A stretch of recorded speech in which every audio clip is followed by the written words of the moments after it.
तो बात की एक बात यह कि सतना में बाढ़ में गायों को धकेल दिया लोगों ने, क्योंकि आवारा गायों ने उनको परेशान कर दिया।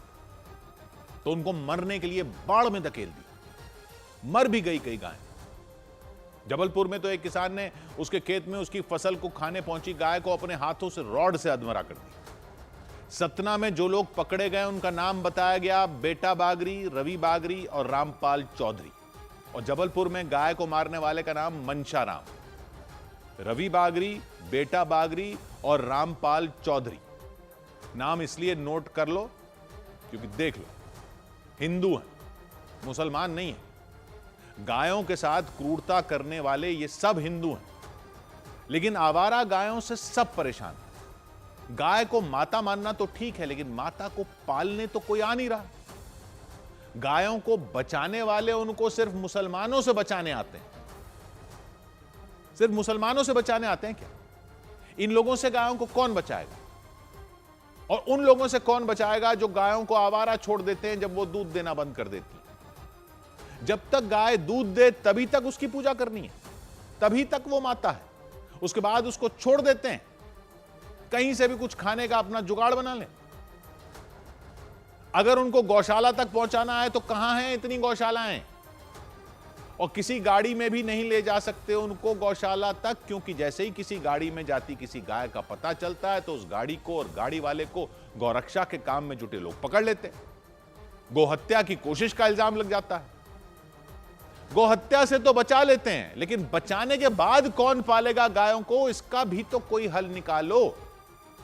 सड़कों पर घूमती, खेतों में फसल खराब करती, ट्रैफिक में खुद परेशान होती और गाड़ियों के लिए भी खतरा बनती गौमाता को पालने पर तो कोई बात भी नहीं कर रहा।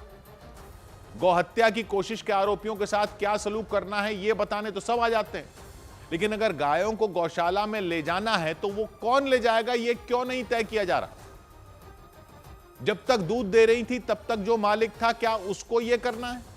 यह गांव में पंचायत और शहर में नगर पालिका को गायों को गौशाला तक लेकर जाना है और पालना है। अगर यह हालत है कि बाढ़ को देखकर लोग गायों को उसमें बहाने पर ही उतर आए हैं, तो यह तो पता है कि किसको सजा देनी है उनको बहाने के लिए, लेकिन उनको खेतों में जो गायें उनके खेतों में नुकसान कर रही थी तब किसको सजा देनी थी? खेत में गाय फसल खा जाए तो कौन भरपाई करे? सड़क पर गाय की वजह से एक्सीडेंट हो जाए तो किसको सजा देनी होती? कौन भरपाई करेगा?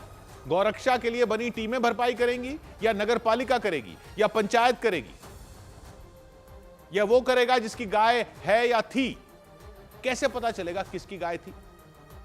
जो गाय सतना में इन लोगों ने बहा दी वो किसकी थी क्या पता? बाढ़ में बहा देने और बूचड़ खाने में मार देने में क्या फर्क है? बाढ़ में बहा के भी तो मार ही दिया ना। ये गोहत्या नहीं है। ये कैसी गोरक्षा है कि ये तय ही नहीं कि रक्षा करने के बाद गाय को कौन पालेगा? गौ रक्षकों की टीमें, गौ पालकों की टीमें नहीं बनेंगी। 100 बात की एक बात।